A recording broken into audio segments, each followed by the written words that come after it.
This podcast may include adult themes and strong language. It may not. Let's see what the next half hour holds. Hello and welcome to Comic Cuts, the panel show. My name's Kev F. Sutherland. You might know me as a writer and artist for Beano, Dandy, Marvel Comics, Oink, Red Dwarf, Doctor Who, the Scottish Falsetto Sock Puppet Theatre, and my graphic novel adaptations of Shakespeare. But you probably don't. My guests today, talking comics, are Laura Howell and Nigel Auchterlounie. Hello. Comic Cuts. We're looking at a panel and we comprise a panel. There's a few of us. So the panel sees a panel, then we talk about the comics from the panel we've discussed and we call it Comic Cuts. I'm so impressed you do that live, Kev. I would have assumed it would be easier to just record that, but... There is a recorded vocal version. It's dreadful.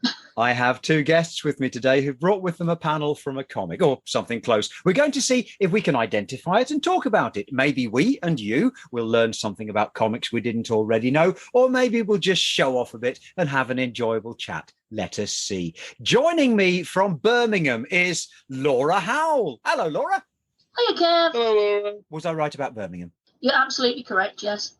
And what is it you're busying yourself with mostly now? Is it Minnie? My main job at the moment is drawing Minnie The Minx for the Beano, which has been happening since 2018, I think. But I've been working for the Beano since about 2007. But this is the first time I've been regularly drawing a character that people have usually heard of. Well, yes, you started with some slightly more obscure characters in the early days, like... Yes, the first thing I worked on for the Beano in terms of my own strip was Johnny Bean from Happy Bunny Green, which we like to refer to at the time as Asbo's Come to Trumpton, because the editor had seen some...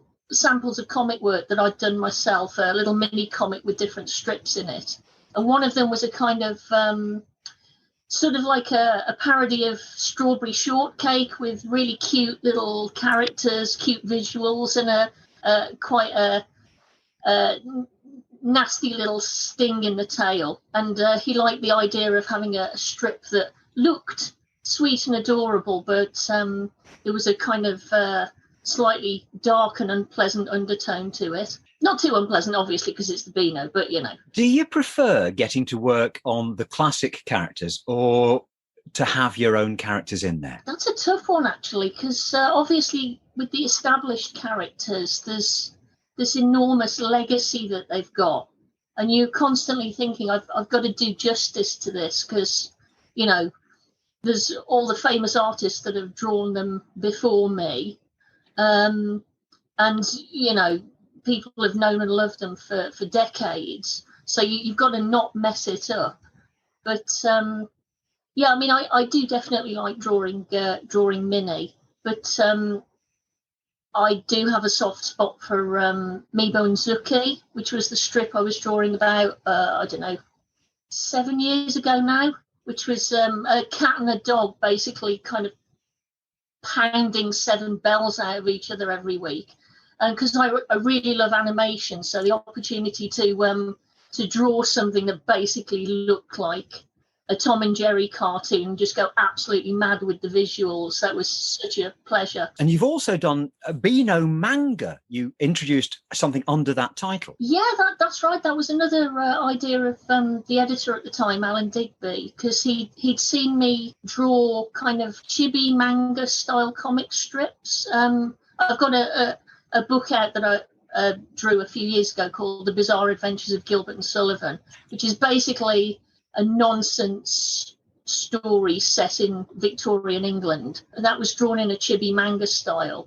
So the editor basically said, hey, what about if we try and draw Beano characters in that kind of chibi manga style, which, in case anybody doesn't know, it's kind of drawing normal characters but in a kind of short, simplified form, and they tend to have kind of more outrageous adventures than the more standard characters have. But you as a teenager were drinking in manga already? Not so much manga when I was a teenager.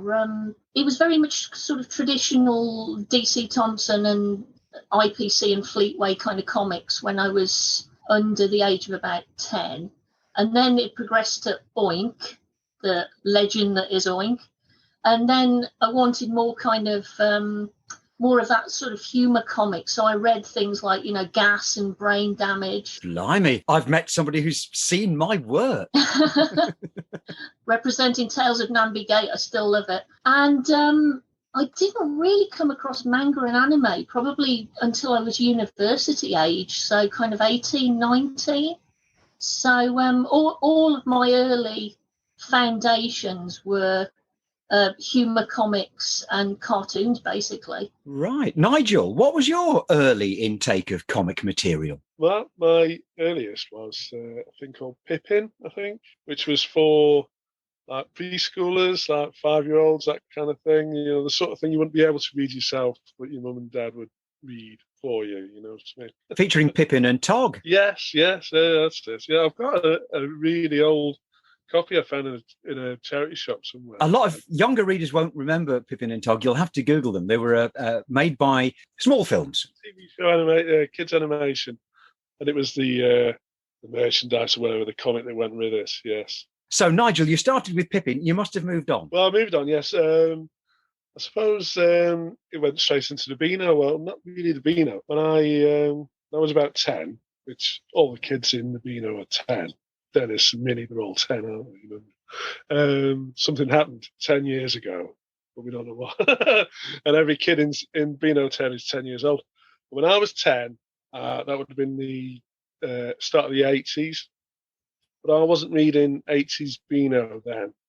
I was reading 70s and 60s Beano, especially Dennis, because I was reading the collected issues, the annuals, that were all at my grandmother's house.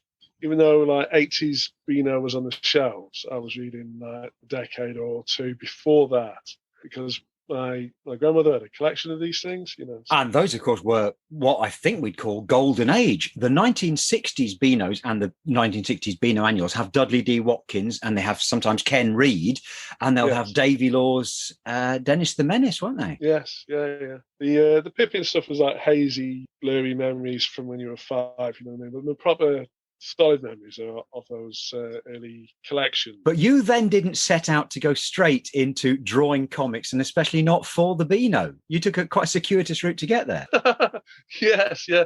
I always liked comics. I went to art college, and I did, when I first left art college, I did send a strip in. I wrote and drew a Dennis strip and sent it in, which got rejected, but it was a really nice light rejection letter, so after that, I did a lot of different jobs, a lot of physical manual jobs, sort of skilled labor, I think you would call it, working with circular saws and milling machines and lathes and all that sort of thing, all very non-cartoony stuff. But in the background, as a hobby, I would draw my own comics, and then eventually I landed at a toy company, doing the most boring job you can find at a toy company. It wasn't making the toys, it wasn't designing the toys, it was making the rubber molds for the toys, so that the rubber molds could be sent out to China, so that they could make thousands of copies. You know what I mean?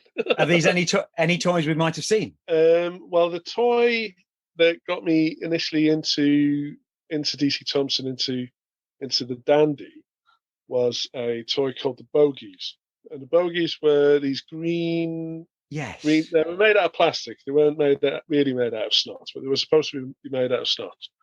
And the boss of the toy company at the time said he knew, because he'd seen me like scribbling away in my lunch hour. He said, "Oh, you draw comics? Can you draw as an advert for the Bogies, as a write it and draw it, a full page strip, you know what I mean?" So it didn't look like a traditional advert. He wanted something that looked like a comic strip. So I did, yeah.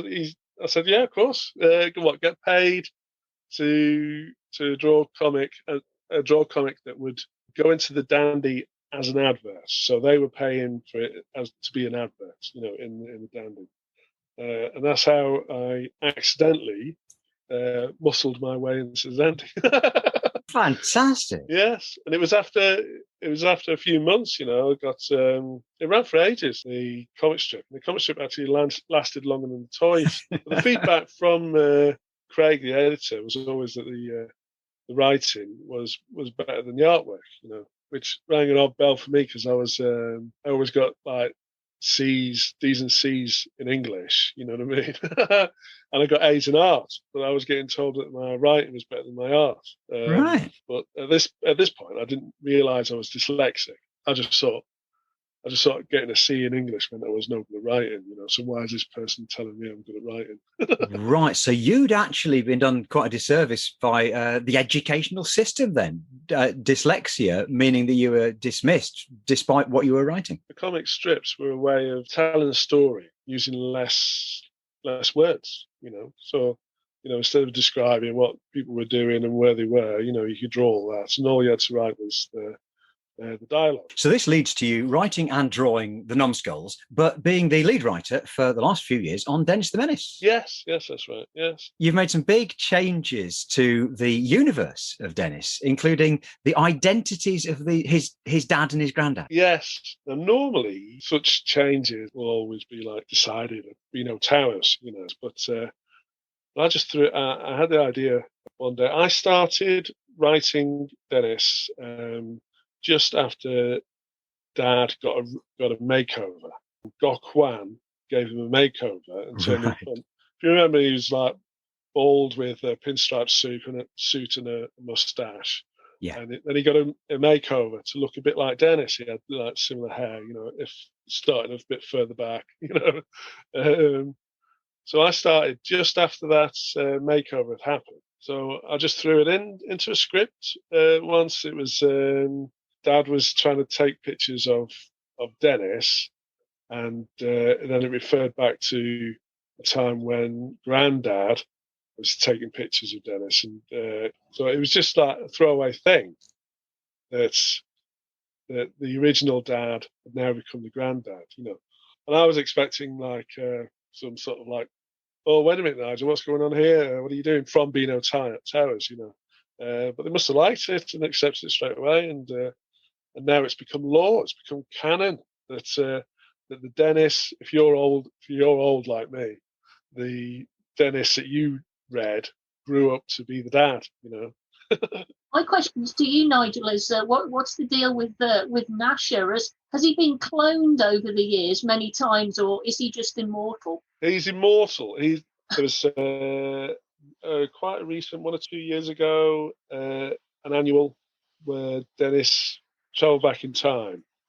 So he met his granddad, and he saw his father as a kid who looked just like him, And there's a little throwaway line, just one little bubble where Nasher thinks, I hope I don't bump into myself. I don't want to explain how come I haven't aged. And then I've just left it at that. There's no explanation at all, I think we should have a look at the comic panels that we've brought in with us. I would like to begin by having a look at the panel that's been brought by Nigel. I've asked everyone on the panel to bring a panel to the panel. You can see these images on my website at kevfcomicartist.com or on my Twitter, and you should be able to find it on the podcast page, depending where you get your podcasts from. But you don't need to see these images because we are going to be able to describe them. Aren't we, Laura? Laura, have a stab at describing, without necessarily guessing if you already know, what we're looking at. Right. Well, my immediate reaction looking at this is I'm glad I didn't have to draw this. Nigel, please never put this in a script for me. So it's a very wide panel. I would imagine probably it's full page width in context. It takes place at night. We're out in the open. There's vegetation in the foreground and a single character kind of hiding behind a tree on the right. They're saying it's a freeway. We're saved. And what they're looking at is a massive kind of clearing, I suppose, filled with spotlights on poles, rows and rows of diggers, cement mixers, various other kind of large construction vehicles like that, kind of going back as far as the eye can see. There's a helicopter making a loud noise going overhead. Would you like me to do the helicopter noise? Please. Chunga, chunga, chunga, chunga, chunga, chunga, chunga. Beautiful onomatopoeia. Can I just say, for the benefit of the panelologists who are listening, the people who study line and this sort of thing, we're looking at a black and white line drawing, printed black and white. I don't think this was ever intended to appear in colour. Lots of chiaroscuro, an awful lot of hatching and detail, showing the difference between the dark of the bushes that are in the foreground and the light of the spotlit at night vehicles that are on this road. They appear, in fact, to be laying the highway. Now, I have an idea that I actually think I know where this is from. So, Laura, do you want to have first guess? I'll be honest, it's not something I recognise, but if I had to take a guess, I'd say maybe something from Underground Comics, possibly. I would say Underground Comics is exactly it, because I think we're looking at the artwork of Gilbert Shelton, and I think it's from the Fabulous Furry Freak Brothers. Nigel, are we right? Yes, well done, yes. Tell us more. Yeah, it's from a comic called Grassroots, and it's where the Fabulous Furry Freak Brothers move out of the city, end up moving out of the city into the mountains to grow weed and what have you, you know. And it being the Furry Freak Brothers, all their plans fall apart. Now, a lot of listeners might not have heard of the Fabulous Furry Freak Brothers. They're very much of their time and of quite a short period of time, aren't they? They appear at the end of the 60s and then they stop appearing in the middle of the 70s. Am I right? Yes, yeah. There's only 12 comics were made, nearly like one a year or something like that. Very sporadically. You could never, back in the 70s or whenever, you couldn't rely on the next one ever coming out, you know. You were relying on hippies. Yes, yeah, very much so. Yes, but the Fabulous Furry Freak Brothers are just three. They're not related, you know. They're just hippies who get stoned, and it's the adventures that they have, and the trouble they get into. You describe this in a very matter-of-fact way, but really we're talking about characters from over 50 years ago. And are they recognisable archetypes now? They're three stoners. No, I don't think they are. I don't think you see such people about anymore. They're very much of their time. And when I first found them, I was into comics. I was at art college, and I just found them at the back. Found one. I was leafing through it, didn't know what it was, you know, because I'd never seen such a thing before, you know. These were like the 70s underground comics, you know. Underground was an interesting expression of the time. Basically, the contrast to mainstream, wasn't it? In the case of mainstream comics, in America, you would have had Archie comics, and you'd have had DC comics, and then you would have had Marvel comics. They were on the newsstands, they were available to everybody, but they were targeted almost entirely at 8 to 12-year-old kids.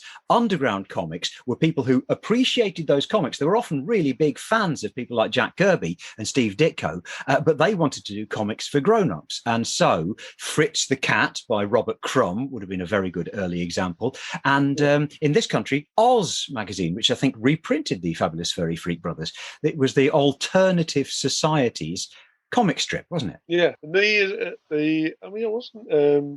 was at art college, so I may have been dabbling tiny bit in such things, you know. But while a lot of student types or whatever, or stoner types might have been reading it because of the marijuana in it, I suppose. I was reading it purely for the comics, purely for the enjoyment of the craft, the writing and the artwork that Gilbert Sheldon was doing. I absolutely loved it. And it shares a lot of DNA, I think, with the Beano, in that the adventures they often have like very small starts, very small beginnings, you know, very domestic beginnings, and then ramp up and go off on tangents, massive tangents, you know, and that often happened in the Beano as well, you know. It's hard to think of any other humour comics of the time. I mean, the Fabulous Furry Freak Brothers stories, being a comic-length story of 20 or 30 pages, reminded me more than anything of Asterix books. They were the only comparable thing I'd read at the time. Yes, yeah. Humour in comics seems to be very rare. I'm a big fan of humour, and I'm a big fan of comics, but the two things don't seem to want to fit together. I remember getting rejected from Fantagraphics. This is decades ago.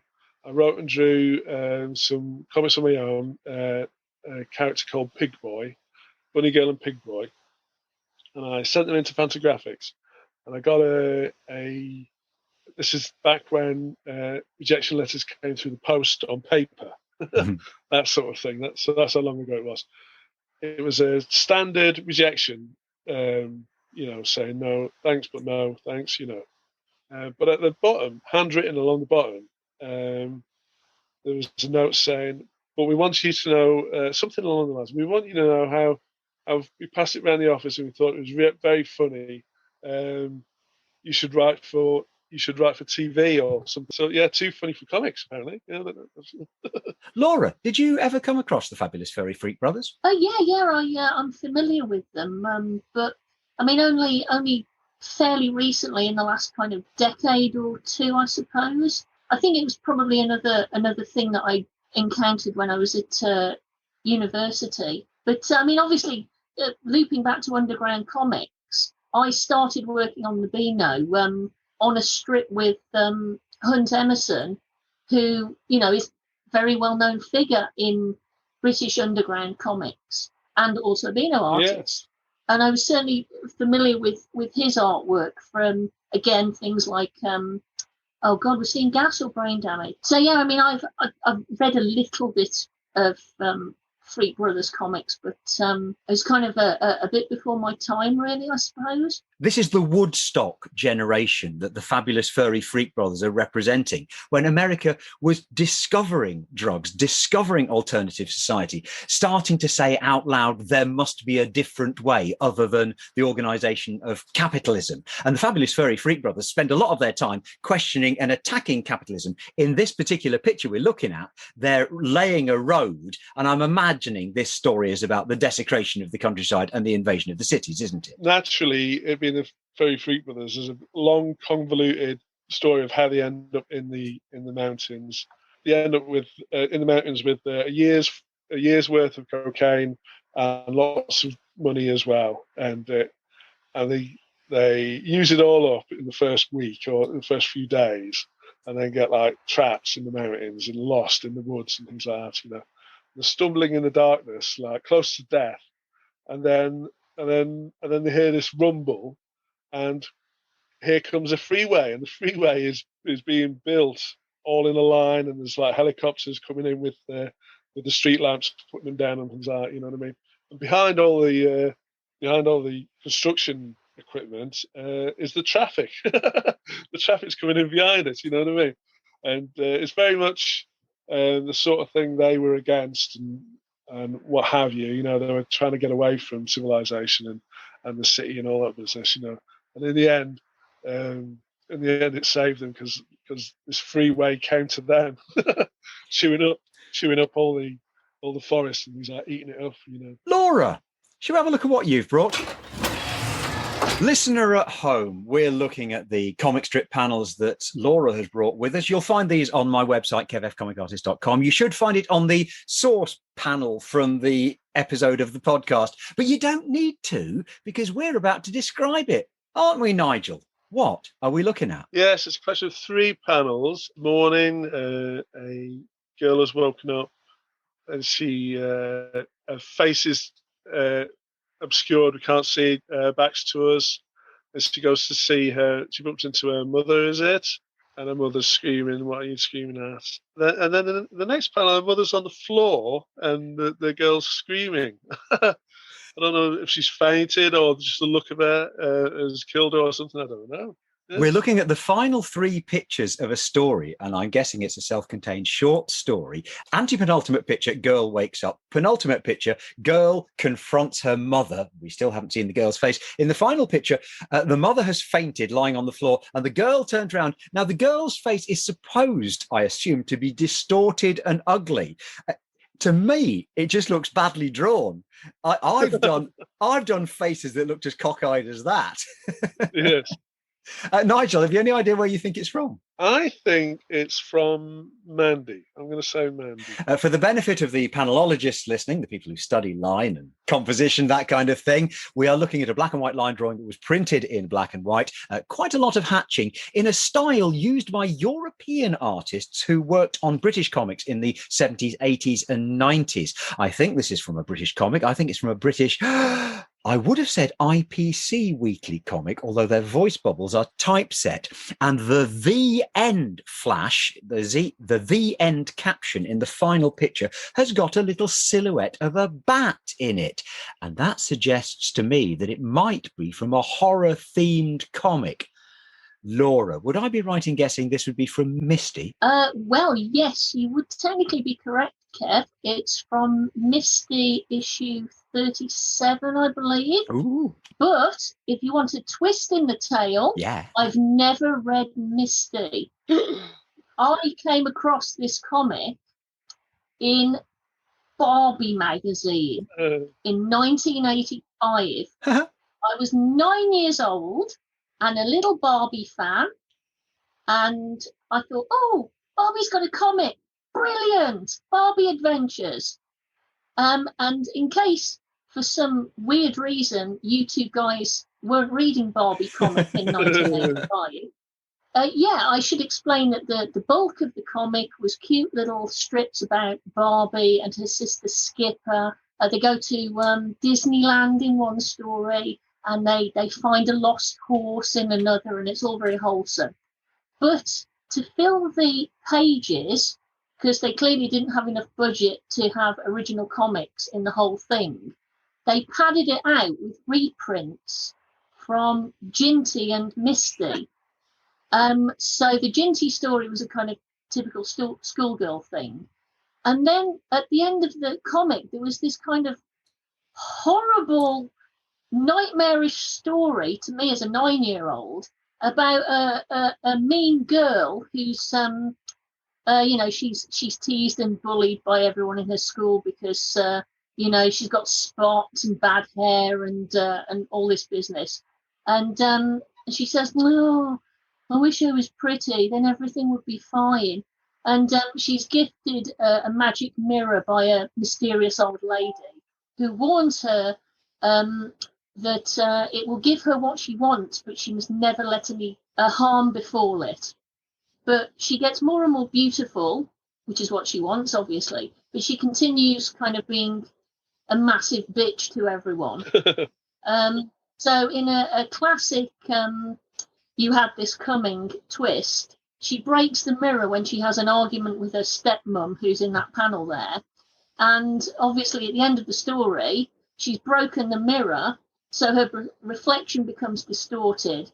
And so she now has this horrible kind of distorted face that she's got to live with for the rest of her life. This is not suitable material for Barbie fans. But even now, after 35 odd years, this comic is absolutely seared into my memory. I don't remember anything else about the kind of, cutesy toy tie-in comics I was reading at the time, but I've never forgotten this mirror story. And I think it's one of the things that's kind of laid the foundations of my lifelong love for both horror stories and kind of, literal Black Mirror kind of twist in the tail stories. I was reading a lot of girls' comics, like Bunty, Mandy, Susie, etc. And actually, a lot of those had at least one kind of scary story in each issue. I think people don't give girls' comics enough credit for the the range of material they had in them. I think if you ask most people about them, they'll just say, "Oh, girls' comics. It's all, boarding schools and looking after horses and things like that." But there were some nasty stories in there and quite bleak ones as well. A few years ago, The Guardian did some facsimile reproductions of comics. There was Roy of the Rover, there was an old Beano, and amongst them was Bunty and I think June. And the girls' comics were head and shoulders above their contemporaries. Roy of the Rovers was neither well written nor well drawn particularly, but the girls' comics were a very high demanding level of storytelling. And of course, the wide ranging subject matter. I often think, going back to manga again as well, that the popularity amongst female readers with manga that's been going on for the last, 10 or 20 years in the UK, I think those kind of desires for dramatic, kind of traumatic, those kinds of stories, those needs were being met by the girls' comics before manga made its way to the UK. Because we've got the same sort of thing, serialized stories. Manga is, serialized. You're always looking forward to the next volume. And nearly all the stories in girls' comics were, what's going to happen next week? Will her wicked uncle find the secret letter she's just hidden under the cushion or whatever? And I think it's a shame that girls' comics aren't around anymore, because I often wonder if they could find that level of popularity again, now that people have, got this appetite for manga style serialized storytelling and very broad range of styles and subject matters. Well, it's very significant that Rebellion Comics, the people who published 2000 AD, and of course a video games company, they are reprinting many of the IPC and Fleetway comics that they have the rights to. And Misty is one of them, as well as reprinting old stories from Misty, which are available in trade paperback or graphic novel versions. They're also commissioning new stories. They feel, I think, Rebellion, that they have to do it all in color, which I think makes it a bit too expensive. Manga isn't in color, so you get a lot of good reading without having to waste a lot of money on it. Yes, it's like Sonia was saying in the episode previously. Manga readers in Asia will expect to consume a lot of pages in each chunk of manga that they read, and it will come out regularly. So, we certainly don't want to get into a situation where British artists have got to, work 24/7 to create the sort of output that manga artists have to produce. But I mean, so stories like these, if they were brave enough, I feel they could fly in black and white, because you can be so moody with black and white artwork. Yeah. It doesn't have to feel like you just skimping on colour to save money. It can definitely be a stylistic choice. Yeah, I mean, I definitely not think that, because my 3 new graphic novels are all done in black and white, and that's how I'm able to do 120-page long books and still sell them for £6. Available on Amazon now, reader. And thank you, Laura, for the call back to an earlier episode. Laura was referring to Sonia Long, who appeared alongside Nigel Parkinson, who of course draws Nigel Auchterlounie's Minnie The Minx, and you'll find that wherever you get your podcasts from. Thank you, Laura. Thank you, Nigel. I've had with me Laura Howell and Nigel Auchterlounie, and we have been looking at The Fabulous Furry Freak Brothers by Gilbert Shelton and Dave Sheridan. And we've been looking at Misty, published by Fleetway and IPC Comics from the 1970s, writer and artist anonymous, I fear. Oh, actually, Kev, I did look up who the artist is, so I can give you that. Go for it. I believe it is someone called, this is a Spanish name, as you correctly identify, European artist. So I hope I'm pronouncing it correctly. Isidre Mones. So there you go. Fantastic. I can't tell you the writer, though, I'm afraid. Sorry, Nigel. No disrespect to writers. I just couldn't find it. You never know. This could have been one of those writers who went on to be a familiar name working for 2000 AD and other Fleetway titles. Maybe somebody out there knows. If you want to get in touch with us and tell us about these things or ask us anything, you'll find us all on the socials. Laura, where will we find you? I'm on all the socials as at Victorian Clam. But you could go to my website, laurahowell.co.uk, and all the social links are in one convenient place there. And Nigel, where do we find you? I'm pretty much just on Twitter at Spleenal. Spleenal. Yes.